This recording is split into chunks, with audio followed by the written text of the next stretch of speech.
I'm Yogita Bhatia. Today I will relate you a wonderful story. Mostly I am in the habit to relate the stories in English to my students because I always give one activity to relate the story in English to increase their speaking skills. But today I will relate this story in Hindi because it is wonderful story and a beautiful message is also hidden in this story. एक समय की बात है, एक भक्त था, वो उसकी हर रोज मंदिर जाकर सफाई करने की हैबिट थी। वो हर रोज मंदिर जाता, मंदिर को क्लीन करता। क्लीन करते समय उसके दिमाग में हमेशा एक ही क्वेश्चन आता था, भगवान को देखकर, भगवान की प्रतिमा को देखकर कि भगवान युगों-युगों से इस प्रतिमा में खड़े हैं, पर कभी कोई रिएक्शन ही नहीं देते। इतने सारे भक्त आते हैं, कोई अपने सोरोज़ शेयर करता है भगवान के साथ, कोई अपनी हैप्पीनेस शेयर करता है, लेकिन भगवान उनकी बातों को सुनते हैं, लेकिन कोई रिएक्ट नहीं करते। तो बार-बार सोचा था क्यों ना मैं भगवान की लाइफ जी कर देखूँ कि भगवान रिएक्शन क्यों नहीं देते हैं। तो वो सेम क्वेश्चन के साथ भगवान के सामने प्रार्थना करता, हर रोज़ प्रार्थना करता। आखिर एक दिन भगवान को उसके ऊपर दया आ गई और भगवान ने कहा ठीक है, तुम मेरी लाइफ जी सकते हो, पर मेरी लाइफ जीने से पहले मैं तुम्हें एक चीज़ अलर्ट करूँगा कि यहाँ पर बहुत सारे भक्त आते हैं, कोई अपने हैप्पीनेस हैप्पीनेस शेयर करता है, कोई अपने सोरो शेयर करता है। कुछ व्यक्ति बहुत डिस्टर्ब होते हैं, तो वो अपनी हर बात मुझसे शेयर करने आते हैं, लेकिन मैं उनको रिएक्ट नहीं करता। जैसे मैं रिएक्ट नहीं करता, ऐसे आप भी रिएक्ट नहीं करोगे, चाहे वो कुछ भी कहें, बस तुमने सुनते रहना है। ये प्रॉमिस तुम्हें मेरे साथ करना होगा, उसके बाद मैं तुम्हें एक मौका दूँगा अपनी लाइफ जीने का। यह सुनकर भक्त ने कहा ठीक है, मैं आपको प्रॉमिस करता हूँ, कोई कुछ भी कहे, मैं कुछ भी रिएक्शन नहीं करूँगा जैसे आप नहीं करते हो। फिर भगवान ने और उसने भक्त ने दोनों ने अपनी बॉडीज़ एक्सचेंज कर ली और भगवान वहाँ से डिसअपीयर हो गए। भगवान के जाने के बाद जब वो प्रतिमा में वो भक्त आ जाता है, तो उस मंदिर में एक बहुत ही रिच पर्सन आता है, पहला डिवोटी आता है, जिसका बहुत बड़ा बिज़नेस है। वो अपनी लाइफ में बहुत खुश है, वो भगवान को धन्यवाद देने आता है कि भगवान मैं अपनी लाइफ में बहुत खुश हूँ, मैं एक लग्ज़रियस लाइफ जी रहा हूँ, मैं अपनी पूरी फैमिली को मैंने खुश रखा हुआ है, सभी खुश हैं हमारे परिवार में, आपने मुझे इतना अच्छा जीवन दिया और वो तहे दिल से भगवान को धन्यवाद देता है और कुछ पैसे अपने वॉलेट से निकाल कर भगवान के सामने चढ़ाता है। जल्दबाजी में होता है तो वो अपना वॉलेट वहीं भूल जाता है और चला जाता है। उसके जाने के बाद एक गरीब डिवोटी आता है और वो इतना गरीब होता है कि एक वक़्त का भोजन भी वो अपने परिवार को नहीं खिला पाता है। तो वो भगवान से फ़रियाद करने आता है कि भगवान मुझे आशीर्वाद दो, मेरी अर्निंग स्टार्ट हो जाए ताकि मैं अपनी फैमिली को खुश रख सकूँ। जैसे ही वो भगवान का मत्था टेकने लगता है, उसको वहाँ पर उस अमीर व्यक्ति का जो वॉलेट वहाँ रह गया था, वो दिखता है। वो सोचता है कि भगवान की कृपा है मेरे ऊपर, ये सोचकर वो उस पर्स को उठाकर चला जाता है।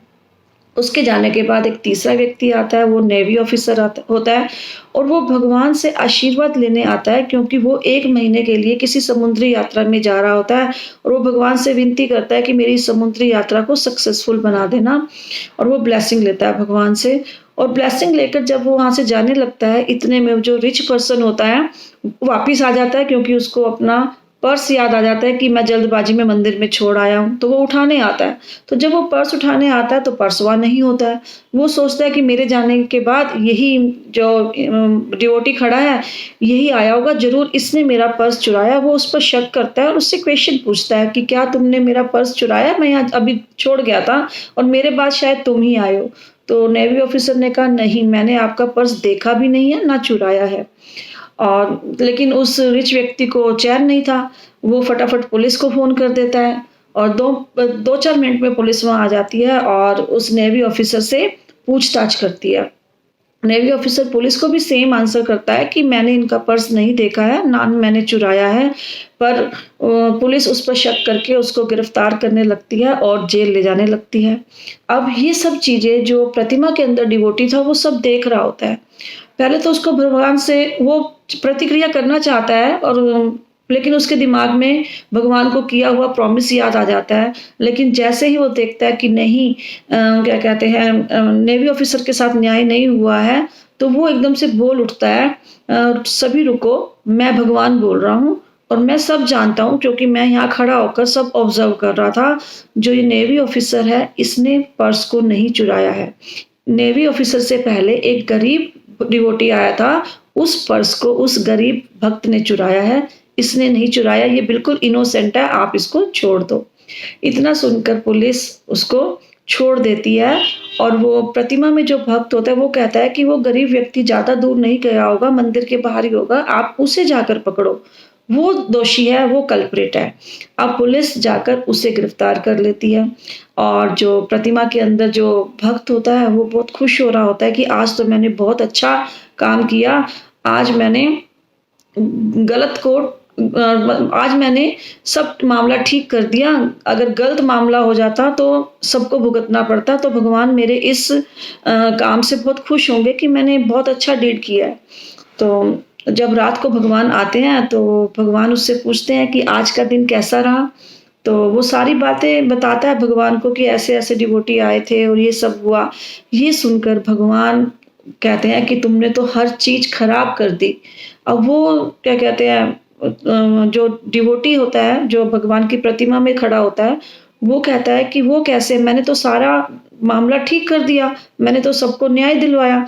तो वो कहते हैं नहीं, मैंने तुम्हें अलर्ट किया था कि जिस तरह से मैं कभी रिएक्ट नहीं करता, कितने भी भक्त आते हैं, कितनी फरियाद लेकर आते हैं, मैं चुपचाप सुनता हूँ लेकिन किसी को रिएक्ट नहीं करता क्योंकि मुझे पता है सबकी जो डेस्टिनी है वो पहले से ही डिसाइडेड है, इसलिए मैं रिएक्ट नहीं करता हूँ। तो भक्त को बात समझ नहीं आती है। फिर कहते हैं भक्त ने कहा मुझे अच्छे से समझाओ, आप क्या समझाना चाहते हो? फिर भगवान ने उसको समझाया कि जो अमीर व्यक्ति था, अगर गलती से अपना पर्स भूल गया था और वो पर्स गरीब व्यक्ति ने उठा लिया था, तो अमीर व्यक्ति की जो कमाई है वो एक बहुत बड़ा बिजनेसमैन है। बिजनेस में मोस्टली कई बार पाप की कमाई भी होती है, तो उसके और उसमें 2 नंबर का पैसा भी होता है। तो अगर वो गरीब व्यक्ति उस पैसे को यूज़ कर लेता, कुछ दिन तक अपने परिवार को भरपेट खाना खिलाकर अपनी खुशपूर्वक अपनी लाइफ जीता, तो वो जो अमीर व्यक्ति की जो 2 नंबर की कमाई का जो पाप थे वो उसके कट जाते, वो पैसा अगर गरीब यूज़ कर लेता।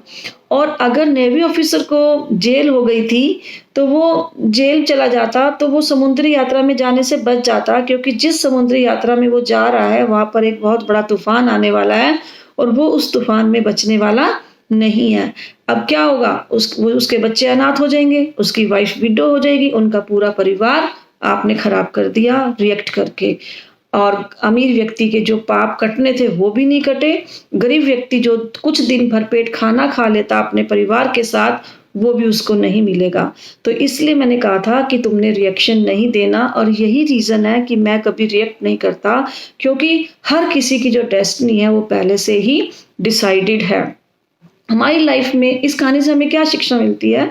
ये है कि हमारी लाइफ में बहुत सारे दुःख आते हैं, सुख भी आते हैं, दुःख भी आते हैं। दुःख के दिनों में हम सोचते हैं कि भगवान तुमने हमें इतना बड़ा दुःख दे दिया, लेकिन हमें नहीं पता होता कि उस दुःख के पीछे रीज़न क्या है।